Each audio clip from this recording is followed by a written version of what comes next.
हाय users. आज हम लोग बात करेंगे स्कॉरिडॉफ ईटीडीएस जिप सॉफ्टवेयर के बारे में। स्कॉरिडॉफ ईटीडीएस जिप सॉफ्टवेयर जो है वो इंडिया का फास्टेस्ट और इजीएस्ट ईटीडीएस सॉफ्टवेयर है, जो कि माइक्रोसॉफ्ट एक्सेल में बना हुआ है। डायरेक्टली आप एक्सेल से TDS regular and correction returns prepare कर सकते हैं। चलिए आइए देखते हैं कि कैसे आप ईटीडीएस जिप को यूज कर सकते हैं।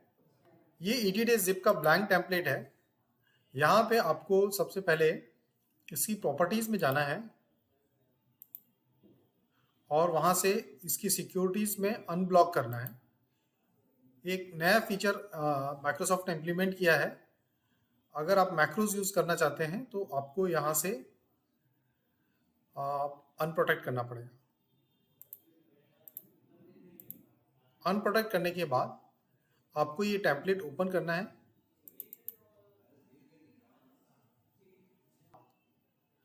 अब जब आप एक्सेल टेम्पलेट ओपन करेंगे तो यहाँ पे वो आपको बोलेगा कि please inter your contact details. जब ये डिटेल्स इस एक्सेल को एक्टिवेट करने के लिए है, आपको अपना यहाँ पे नाम लिखना है, ईमेल आईडी लिखना है,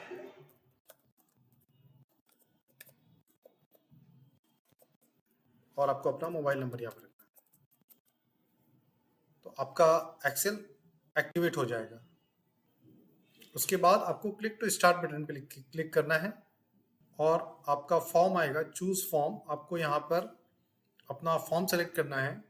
यहाँ पे सारे फॉर्म दिए गए हैं, जिसमें फॉर्म 24 जो है सैलरी के लिए है, फॉर्म 26 वेंडर्स के लिए है, 27 एनआरओ के लिए है और 27 ईक्यू टीसीएस के लिए। आपको यहाँ पे सबसे पहले अपना फॉर्म सेलेक्ट करना है। उसके बाद क्वार्टर और टाइप सेलेक्ट करना है।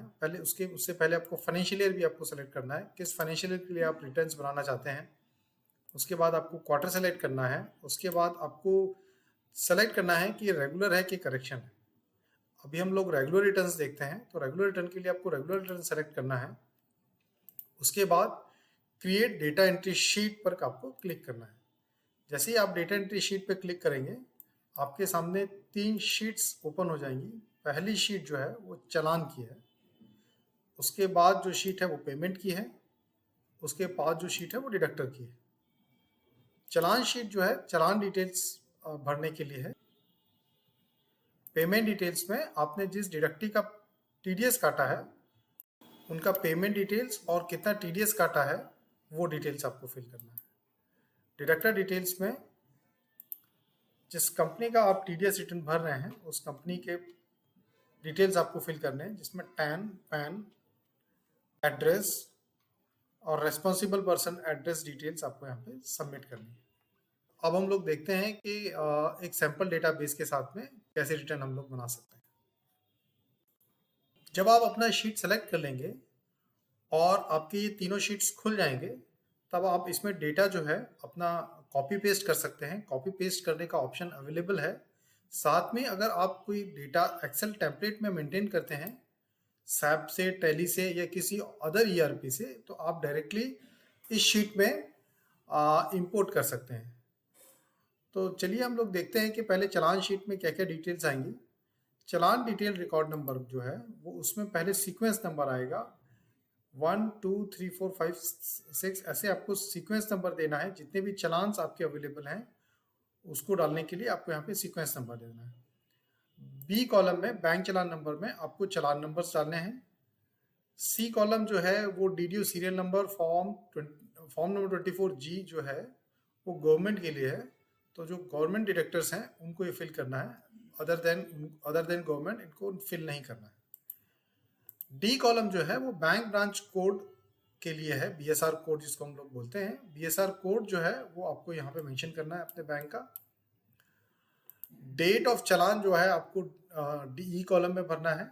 उसके बाद जितना अमाउंट आपने चालान में भरा है एज ए इनकम टैक्स, वो आपको एफ कॉलम में डालना है। अगर उस चालान में सरचार्ज आपने भरा है तो जी कॉलम में डालना है, और सेस है तो एच कॉलम में डालना है। अगर कोई इंटरेस्ट वैल्यू आपने भरी हुई है चालान के अंदर का, तो आपको ये आई कॉलम में डालनी है। और उसके अलावा अगर आपने कोई अदर वैल्यू आपने चालान में भरा है तो आपको यहाँ पे जे कॉलम में डालना है। और के कॉलम में टोटल ऑफ चालान वैल्यू आपको यहाँ मेंशन करनी है। उसके बाद आपको, अगर आपने लेट फाइलिंग किया हुआ है और लेट फाइलिंग फी भर रहे हैं, तो आपको यहाँ एन कॉलम में आपको लेट फाइलिंग फी भरना है और ओ कॉलम में माइनर हेड और चालान हेड को आपको यहाँ पे मेंशन करना है। उसके बाद पेमेंट डिटेल्स में आना है। पेमेंट डिटेल्स में आपको अपने डिडक्टिव डिटेल्स के पैन नंबर सी कॉलम में भरने हैं। डी कॉलम में आपको, अगर आपने पैन नंबर नहीं दिया है और पैन नॉट अवेलेबल केस है, तो आपको डिडक्टिव रेफरेंस नंबर यहाँ पे मेंशन करना है उस डिडक्टिव पर्टिकुलर उस रिकॉर्ड का।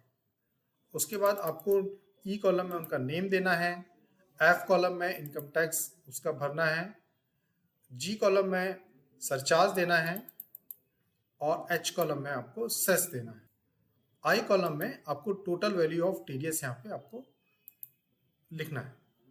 उसके बाद टोटल टैक्स डिपॉजिट आपने कितना किया है वो जे कॉलम में लिखना है और के कॉलम में आपने उस डिडक्टिव को कितना अमाउंट पे किया है वो लिखना है। उसके बाद date on which amount paid और क्रेडिटेड वो आपको डालना है और उसके बाद एम कॉलम में आपको date on which tax deducted और कलेक्टेड कितना है वो आपको यहाँ पे देना है। उसके बाद आपको एन कॉलम में रेट कितना है वो आपको रेट मेंशन करना है। ओ कॉलम और पी कॉलम ब्लैंक रहेगा फॉर 26, ये 27 में आता है ग्रॉस ऑफ इंडिकेटर, और बुक बाय कैश इंडिकेटर जो है वो गवर्नमेंट केसेस के लिए है। क्यू कॉलम जो है रीजन फॉर नॉन डिडक्शन और लोअर डिडक्शन है, यहाँ पे आपको ड्रॉप डाउन से आपका रीजन फॉर लोअर डिडक्शन और नील डिडक्शन सेलेक्ट करना है। यहाँ पे रीजन फॉर लोअर डिडक्शन और नील डिडक्शन दिए गए हैं ABCDEF करके, आपको यहाँ पे ड्रॉप डाउन से वो सेलेक्ट करना है। उसके बाद आपका आर कॉलम आता है। आर कॉलम में आपको सेक्शन कोड सेलेक्ट करना है जिसके अंतर्गत आपने टीडीएस डिडक्ट किया है। तो ड्रॉप डाउन से आप अपना वो सेक्शन कोड सेलेक्ट कर सकते हैं कि किस सेक्शन में आपने टीडीएस डिडक्ट किया है। और उसके बाद अगर कोई सर्टिफिकेट नंबर है तो आपको वो सर्टिफिकेट नंबर यहाँ पे सेलेक्ट करना है। टी कॉलम से लेकर वाई कॉलम तक ये नए फील्ड्स यहाँ पे ऐड हुए हैं। Amount of cash withdrawal on the excess of 1 crore और 3 करोड़, अगर वो वैल्यू आपको एप्लीकेबल है तो आपको यहाँ पे वो फिल करनी है। जब पेमेंट का डेटा फिल कर देंगे तो डिडक्टर शीट में आपको आना है और डिडक्टर शीट में आपको tan, pan, name of the deductor और एड्रेस ऑफ डिडक्टर आपको फिल करना है। उसके बाद रेस्पॉन्सिबल पर्सन का डिटेल्स आपको यहाँ पे फिल करना है। और अगर आपने लास्ट क्वार्टर में रिटर्न फाइल किया है तो आपको यस सेलेक्ट करना है और एक्नॉलेजमेंट नंबर डालना है। अगर आपने नहीं किया है तो आपको नो कर देना है। अगर आपका एड्रेस में कोई चेंजेस है तो यस कर देना है, अगर नहीं है तो नो कर देना है। रिटर्न प्रिपेयर करने के लिए इस शीट पे आपको राइट क्लिक करना है और यहाँ पर दिए गए वेरिफिकेशन और एक्सपोर्ट ETDS फॉर्मेट को क्लिक करने से पहले आप प्री वैलिडेशन टूल का यूज़ कर सकते हैं, जिसमें आपको ऑटो फिल, कुछ कॉलम्स ऑटो फिल हो जाएंगे और कुछ रिपोर्ट्स आप यहाँ से जनरेट कर सकते हैं। लेट्स सी क्या क्या ऑटो फिल होता है यहाँ पे। प्री वैलिडेशन टूल में हम लोग फर्स्ट नंबर पे auto fill of deductive code as per PAN, हम लोग डिडक्टिव कोड जो कॉलम है B उसको ऑटो फिल करते हैं। तो पहले आपको यहाँ पे सेलेक्ट करना है और रन एज सेलेक्ट को क्लिक करेंगे तो आपको ऑटो फिल करके डिडक्टिव कोड ऑटो फिल हो जाएगा। उसके बाद आप वापस से जा सकते हैं और सेकंड नंबर पे list of records PAN and name combination not are unique. Second number पे list of records PAN and name combination not are unique, जहां पर हम लोग रिपोर्ट देते हैं कि अगर कोई पैन नंबर्स डिफरेंट नेम के अगेंस्ट आपने उसको डाला हुआ है, उसका डिटेल्स अगर, या कोई नेम के against multiple pan number assigned है तो उनका लिस्ट यहाँ पे निकल जाएगा। हम लोग स्पेशल कैरेक्टर्स को क्लीन करते हैं नेम से और उसके बाद राउंड ऑफ करते हैं 2 डेसिमल वैल्यूज तक और डेट फॉर्मेट को करेक्ट करते हैं। जैसे आप सेलेक्ट करके रन सेलेक्टेड पे क्लिक करेंगे तो आपको रिपोर्ट जनरेट हो जाएगा जहाँ पे ये बता रहा है कि एक पेन जो है वो मल्टीपल नेम को असाइंड है और एक नेम जो है उसको मल्टीपल पैन असाइन है। तो आप चेक कर लीजिए आपका डेटा सही है कि नहीं है। अगर आपका डेटा सही है तो आप इसको इग्नोर कर सकते हैं, अगर आपका डेटा गलत है तो आपको ये करेक्ट करना होगा।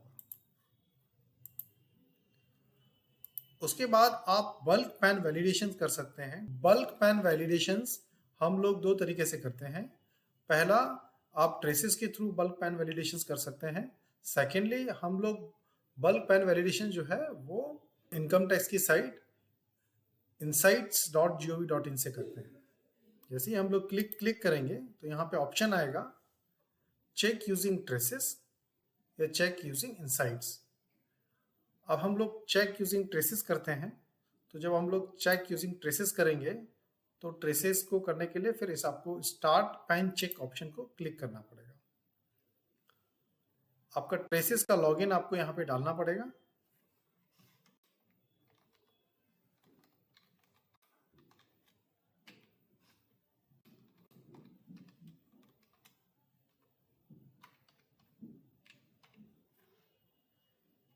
कैप्चा कोड डालना पड़ेगा।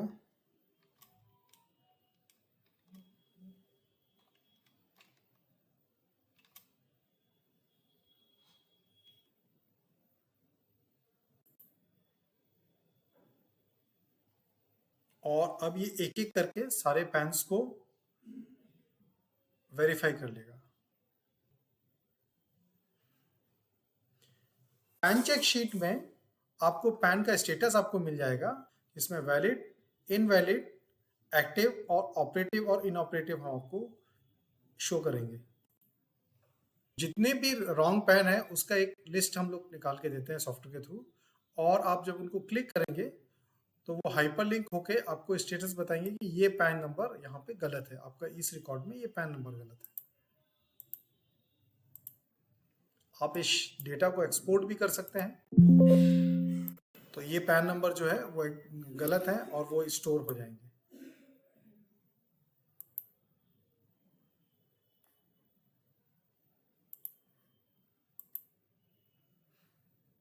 आप चाहें उसके बाद इसको पैन चेक शीट में जाकर भी चेक कर सकते हैं। पैन चेक शीट से आपको पैन का स्टेटस मिल जाएगा कि पैन वैलिड है, इनवैलिड है, एक्टिव है, ऑपरेटिव है या इनऑपरेटिव है। रिटर्न बनाने के लिए आपको वापस से एक्सेल शीट पे राइट क्लिक करना है और वेरीफाई और एक्सपोर्ट पे क्लिक करना है।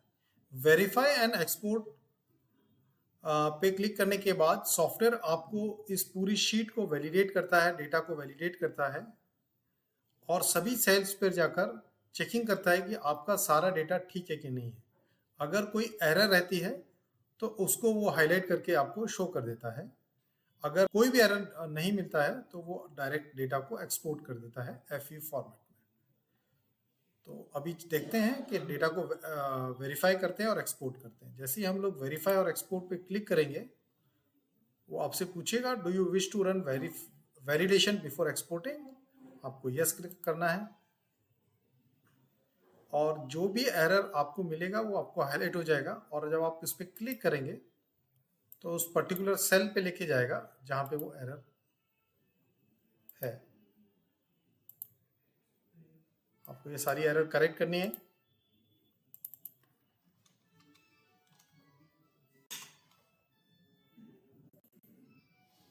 जब आप सारे एरर्स को करेक्ट कर लेंगे उसके बाद राइट क्लिक करके वापस से वेरीफाई एंड एक्सपोर्ट करना है और आपको यस सेलेक्ट करना है।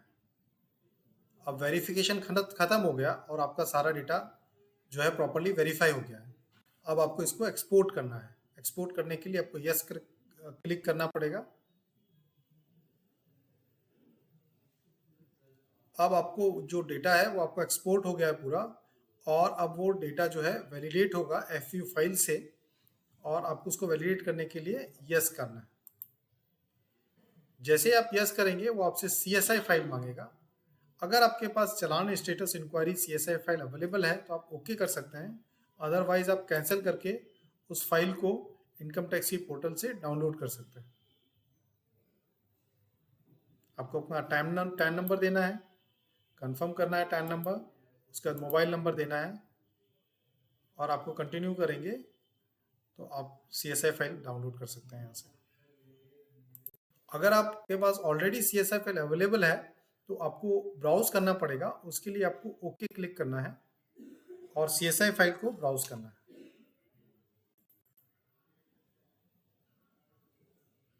जैसे आप CSI फाइल ब्राउज करेंगे तो सॉफ्टवेयर उसको लेटेस्ट FU फाइल से आपको वैलिडेट कर देगा। फाइल वैलिडेशन सक्सेसफुल हो गया है, आपका फाइल FU फाइल जनरेट हो गया है और वो अब फाइलिंग के लिए रेडी है। आप जैसे ओके क्लिक करेंगे तो जिस फोल्डर में FU फाइल्स जनरेटेड है वो आपको खुल जाएगा और ये आपका .FU फाइल्स आपको मिल जाएगा, जो कि आप इनकम टैक्स पोर्टल पे अपलोड कर सकते हैं। ये 27A है जो आप अपने रिकॉर्ड्स के लिए रख सकते हैं। उसके बाद आप डायरेक्टली अपलोड ITD पोर्टल पे क्लिक कर सकते हैं और टैन लॉगिन से आप FU फाइल्स को अपलोड कर सकते हैं। ये रेगुलर रिटर्न करने का बहुत ही ईजी और आसान तरीका है। अगर आपको कोई भी क्वेरी है या कोई भी आपको सपोर्ट चाहिए तो आप हमारे टोल फ्री नंबर 9320546103 पे कॉल कर सकते हैं। हम लोग को support@squaredaw.com पर मेल कर सकते हैं और हमको 9320546103 पर व्हाट्सएप कर सकते हैं। Thank you for watching this video.